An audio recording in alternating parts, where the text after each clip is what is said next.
All right, here we are, Monday night Novak News. It's Bidan and my colleague Harry. Harry, yes. Yes, so we're talking about how to stand out in a rental application. I know it's pretty tough out there. Eh? It is very tough. It is very yes. busy, so stay tuned and let's find out how to get your application approved.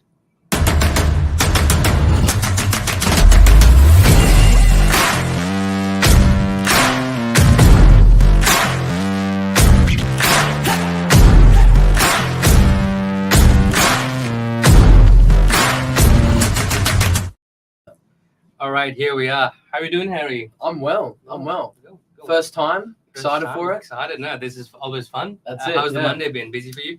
Busy. Always full out on a Monday. But you get through it. Definitely. It's So yeah, Harry works in the rental team, going through lots of applications, going you can through say that again. lots of tenants, right? So yeah, so he's been in the floor, experiencing everything, and That's he's seen through some good applications and some bad Yeah. applications. And I've been on the other side too, looking for properties like everyone's out there. Like you apply for a lot of properties, and it's a hassle to apply for It those is. properties. Going through all the references, pay slips, and lots of documentation.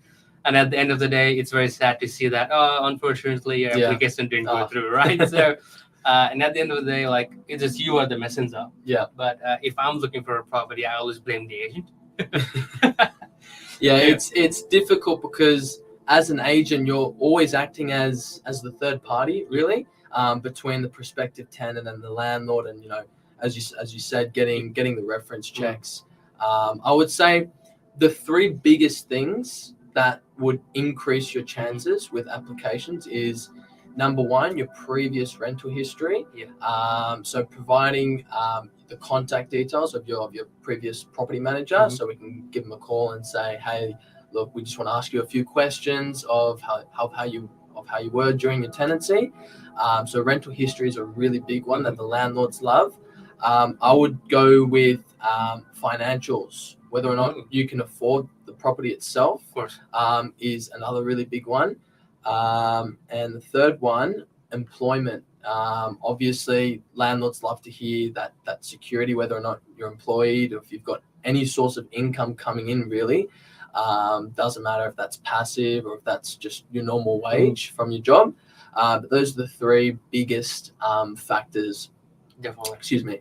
I would include in your application. Yeah. So with that income bit, Harry, like, is there like a percentage of something that you guys measure? Like, if I earn less $1,000 a week, Yeah. like, does it have to be like certain percentage of that towards the rent? It's generally, so there's a general percentage that we work around with. We look at someone's income. We take 30% of someone's income, and we use that as a factor on whether or not that they can actually afford their property. So if, let's say their income is $1,000 a week, and the rent is $250 a week.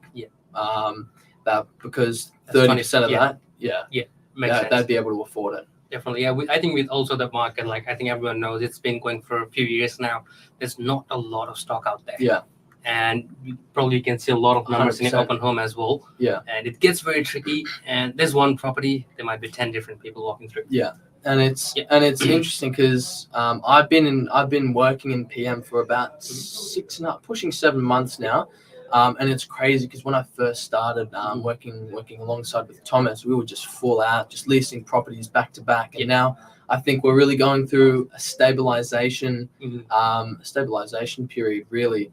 But I think in the next few weeks we're going to start having a lot more stock, purely because we're getting a lot of rent reviews, and normally when we get rent reviews, we get a lot of stock coming on the market because that's when landlords make the decision on whether or not they'd like to increase the rent.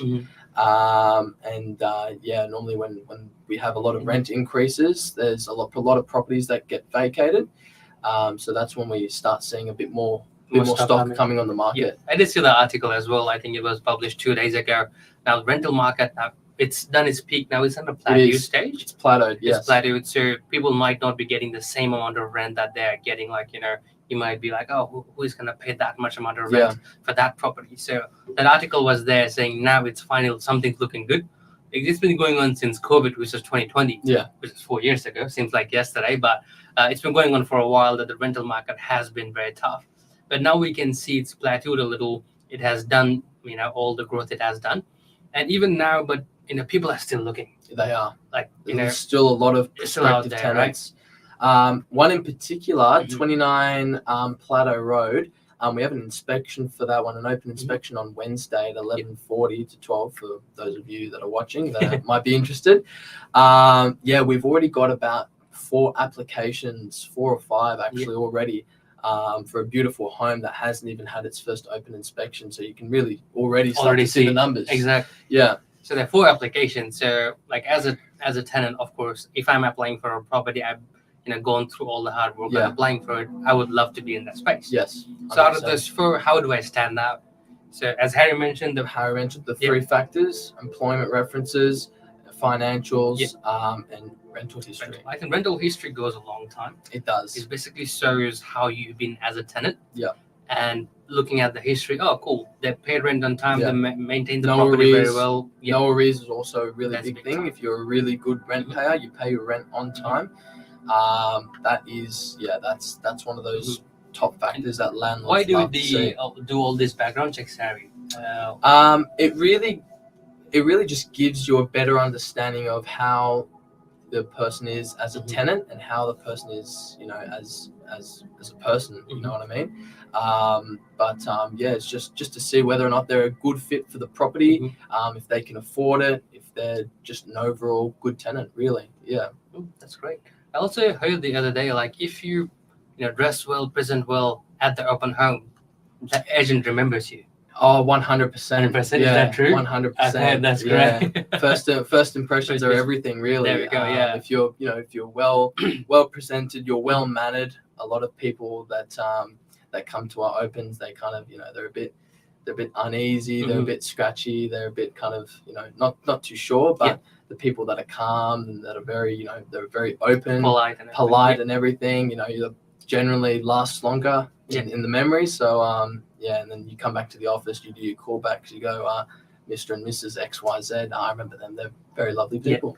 There you go. So personality wise is also a big thing, I would say, just so you can get a better understanding of them as a person. Definitely, the screening process is different.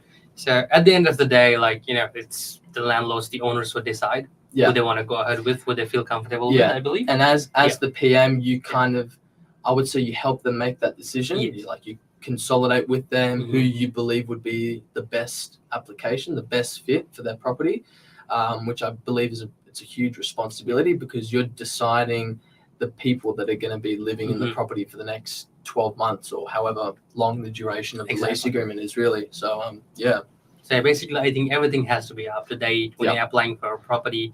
Get your references in order, let your employment history to be accurate. Call your manager and boss saying, hey, I'm applying for this property, do the reference checks, because that goes a long way. Yeah. If the reference checks has been done, because as a property manager, Harry will call your employee and all your property managers saying, how has they been? Yeah. Now, Mr. John, how is he doing? Is he paying rent on time? Is he actually making that amount that he's stated? Yeah. Right? Oh my God, the amount of time where I have a lot of tenants that might be lying a little bit. Yeah. Just to push them over the line, with how much they're earning. Yeah. And then you go through your application, you go to pay slips, bank statements, and sometimes it just doesn't always add up, which I get a lot of the time. Yeah. But yeah, definitely don't lie. Yeah. That's another really big thing I'd keep in mind. Always be honest. Be truthful on your application. Definitely. So what does a good application look like, Harry? A good application. Good application is something that includes those 3 points that I've mentioned. And honestly, what I just said, truthful and honesty, for me, is a big thing. Because if you're truthful and honest on your application, it gives me a good understanding of how you are as a tenant. And I know that I'm not going to have any issues or too many issues with you during the tenancy. So So kind of, when you're applying for properties, always sometimes it helps, I guess, to put a little description about yourself as well. 100%. I love a good description. How they are, what they do, the hobbies. Exactly. Go to the gym, morning walks with the dog. I love it. You never know, because I think we send it to the owners.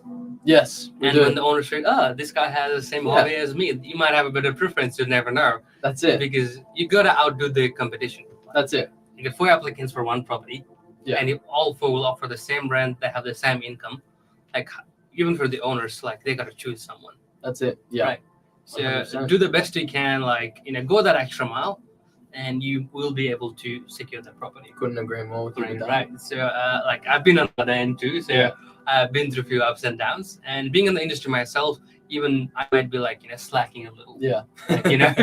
I'm more into sales in that period. Like everything is on point, but rentals it is a bit tricky because as a property manager, Harry is responsible for putting the right person in a property that the owners have trusted Harry with. Yeah. And it could be $1 million property, and something could go wrong anytime. Like I've seen lots of cases, heard lots of stories that the whole place has burned down. Yeah. The place has flooded. Very, very unlikely, by Yeah. the way. Very, very, Very unlikely. unlikely, but not possible. It has happened. Yeah. I've seen some disturbing photos, I might say. So things do go down, and having the right agency and the right property manager goes a long way. Yeah. So that's why there's a very good screening process there, just to protect the tenants and the owners both. So yeah, when applying for rental properties, just be who you are, get all the documents there, get your ducks in a row basically, and having all the payslip on order, your IDs, get your references, like put your friends, put your uncles, like who will say a good word about you, right? Yeah. Just to touch base on that. Yeah. If you're working, I wouldn't necessarily go towards family straight away. Mm-hmm. I would only include family as the last backup, really. But genuinely, you'd go for someone that's unbiased, like an employer, obviously. Mm-hmm. But if you're unemployed and you don't really have anyone to fall back on, definitely go for a family member. But I wouldn't always recommend it as a first priority. Definitely. Just to add to that one, yeah. Cool. And yeah, we're always here to help. Like I know market is a bit tough. You can always give us a call and say, hey, this is what I'm looking for. Please give us a call. Yeah. If something similar comes in. Or if you need even help with the application, like we have both physical and digital version. Like I think Harry's very well across it, but we're always here to help. I know the market stuff, and I think Harry knows it as well. Yeah. And there are a few properties out there, like that go instantly. I think normally what's the average days on market for rental properties? One open. Yeah, sometimes one open. There's some properties that might take a very long time to lease. Others will just go within after the first open, get it done with 2, 3, 4 days easy, no problems. So it really does vary, like obviously the condition of the property, the location. You got a lot of stuff to factor in. But it does vary. Yeah. I think we got pretty much everything covered. Yeah. Overall that is what it is. And just have a look out there. Like if you're looking for rental property, inquire on properties from every real estate agency. Yeah. So they will add into your database. So you don't have to keep looking. You'll get an email from them. Yeah. I think that has been the biggest thing from my end when I was looking for a property.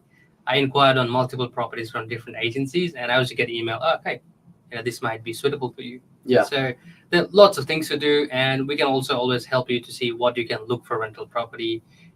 Go for the north-facing one, of course. When you're in the property, when you're in the property, check for how the property's been taken care of. And the most important thing I think people miss, Harry, is they don't check how the network is on their phone within a property. Yeah, the network. Yeah.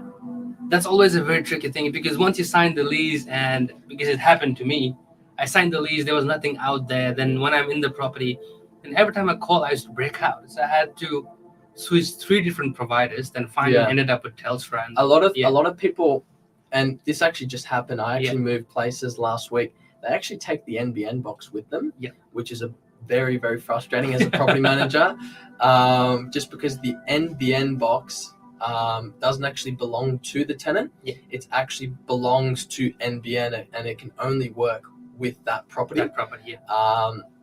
So it is a bit of a hassle chasing up old tenants with the new tenants, and just going back and forth and trying to get that NBN box back, because it is a little bit annoying, a little bit frustrating. So for everyone watching, Yeah, keep the inbox in the property.